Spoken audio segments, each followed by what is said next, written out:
Greetings from Chandrasekhar Nene and Maha MTB channel. Along with me is Mr. Ishwar, who is the videographer.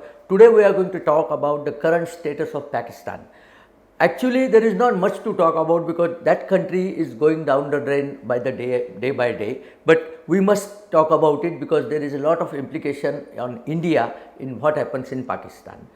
The story of what happens in Pakistan today actually goes back a year. On 16th of October 2020, a school teacher who was teaching geography and history in a suburb in Paris was teaching to the school, to his class, and he had brought certain cartoons which were drawn of Paigambar Muhammad by Charlie Hebdo, a newspaper in Paris. He had brought those cartoons to be shown to the students, but he said to the students that those Islamic students, if they are in this course, in Muslim students, please go out because your emotions may be betrayed or you may be feeling very bad, your emotions may be hurt by this cartoon.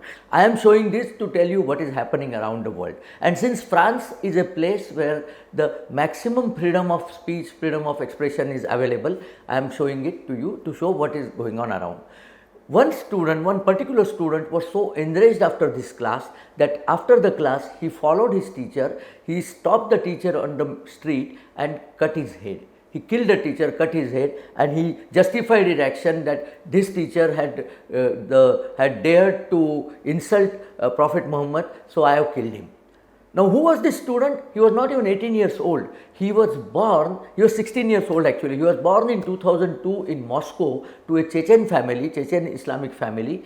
Russians threw these people out, and French people, being very open-minded, received these as refugees with open arms. And this is how the refugees have repaid the French people who have received them. But this time Emmanuel Macron, the president of France, became very strict, and he said such kind of things are not allowed in this country. In fact, he went so far, he told Charlie Hebdo that the cartoon should be displayed on a big laser display in Paris, and they were displayed. And he said France is a country which respects freedom of expression, this kind of thing will not be allowed. Now, listening to this, many Islamic countries were enraged, but most were the Pakistanis. In Pakistan, there are a lot of extremist Islamic groups. Among them, one group in special is of note here. The group's name is Tehreek-e-Labbaik.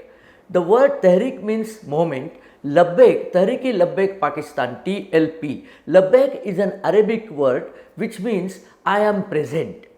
Talabiya is the Arabic word which means to call. That's a calling, and Labbaik means I am there for the calling of the God. That is the meaning of Labbaik. So Tehreek-e-Labbaik is formed by one 49-year-old person in 2015. The person's name was Khadim Hussain Rizvi, and he was from the Barelvi school of thought in Islamic theology.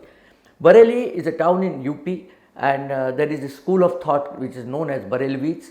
The people who follow that are known as Barelvis. There is another school of thought near Saharanpur, it's called Deoband. There is a Deobandi school of thought. Those are also, they are all basically very staunch and extreme Islam followers. But in Pakistan, 70% of the Sunni population is of the Barelvi school and 30% is of the Deoband school.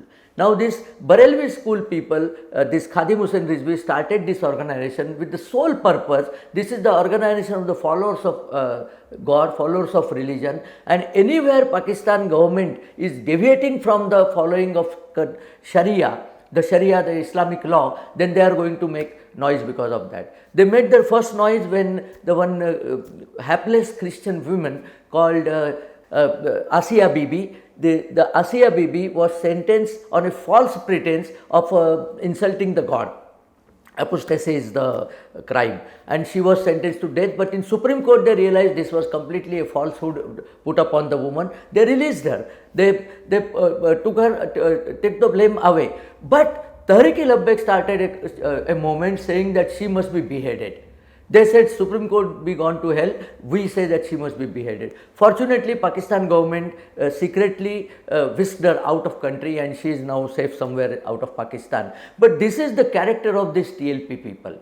Next, they got this French President Macron's behavior. So what they said, that they started in April, they started a movement and said to the government that you must throw out the French ambassador.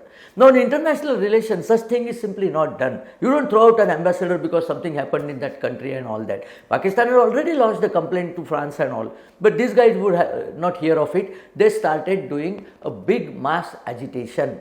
By this time, Khadim Hussain Rizvi had already succumbed to corona or some illness, and his son Saad Hussain Rizvi was in command. Government declared these agitations were very violent, and these agitations stopped all traffic in all cities of Pakistan: Lahore, Karachi, Islamabad, Rawalpindi, all the big cities of Pakistan. The traffic was halted, Gujranwala, everywhere, and it looked like Pakistan is in the grips of inaction, grips of anarchy. So government came on strongly. Government said these are terrorist type of organization. They put Saad Hussain Rizvi in jail, and then they had to succumb to the demonstrators because the demonstrators were in huge numbers, and they told them that we will put up a motion in the Parliament of Pakistan. In the Parliament we will get this motion passed to throw out the French ambassador and then throw him out. So they placated these people. Pakistan government did nothing of this kind. So again this October, the TLP people started raising their voice again because their leader is still in jail. Even he is not released. He has been put in jail in Kot Lakhpat in Lahore. So despite the Lahore High Court has declared his detention illegal, Pakistan government is not releasing it. Releasing the person. So the agitation started on the 21st October itself. They said we are going to go for agitation, and very violent agitation across all the cities, specifically Lahore. And now they said we will march 400 kilometers up north to Islamabad, and people will keep on joining this march. They called it the Long March in memory of Mao's Long March. So they started moving. Police came in front of them. They killed 7 policemen. 11 policemen were injured seriously, and this is how things started happening. So Pakistani government, normally what it does when it can't find a way out, they start blaming India. So they said this TLP is completely being funded by India. Incidentally, TTP, Tehreek-e-Taliban Pakistan, they have declared their support with TLP. So you know who is playing against whom. So now India government has nothing to do with this. Pakistan is capable of self-destruct. We don't have to do anything to do there. But then at the same time they said that this is being funded by India. They started having talks they wanted to have talks with TLP. So Pakistani media itself came out and said, who is the real culprit here? Who is the traitor? You are talking to TLP, which you say has been taking help of India. What's happening here? No answer to that. And this march continued. They reached up to Gujranwala. They crossed through Gujranwala, and they reached up to Wazirabad, which is just 200 kilometers from Islamabad. Wazirabad is a pretty little town on the banks of river Chenab. There is a very big and nice bridge called Alexandra Bridge near Wazirabad on the river Chenab, which is 3 kilometers long, built in the British time 1876. This Wazirabad is also famous for cutlery items. So in between, Pakistan government handed over the complete administration of Punjab province to Pakistan Rangers, took it away from the police because police are not able to fight with these people. Punjab Rangers is a semi-military outfit, just like BSF in India. Punjab Rangers is equipped with arms and all, and they were given full charge of this. So Punjab Rangers said they are drawing a red line at Wazirabad. This TLP Long March, shouldn't cross Wazirabad. If they cross, then heavy penalty and action will be taken.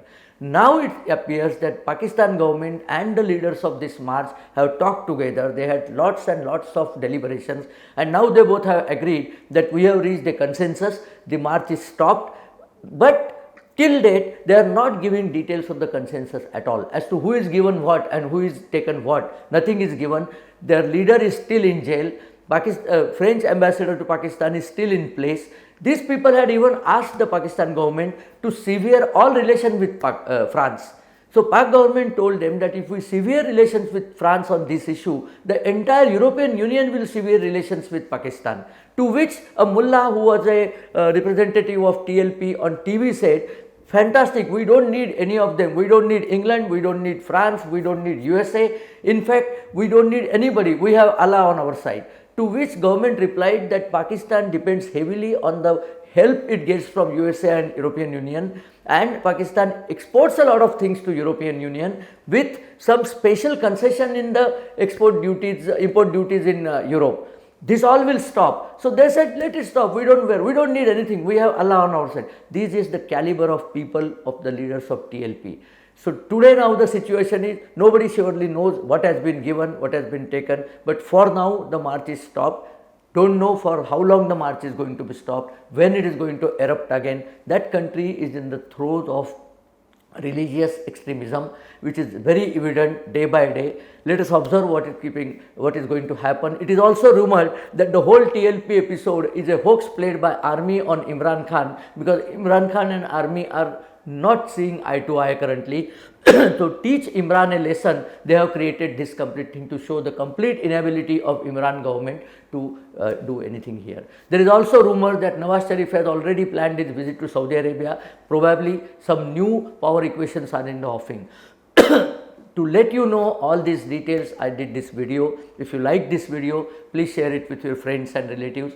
Please subscribe to our channel. Please press the bell icon if you have not done till now, so that our latest videos will be immediately intimated to you. I also give my best wishes to all the viewers for a happy Diwali, which is just a couple of days away. Thank you.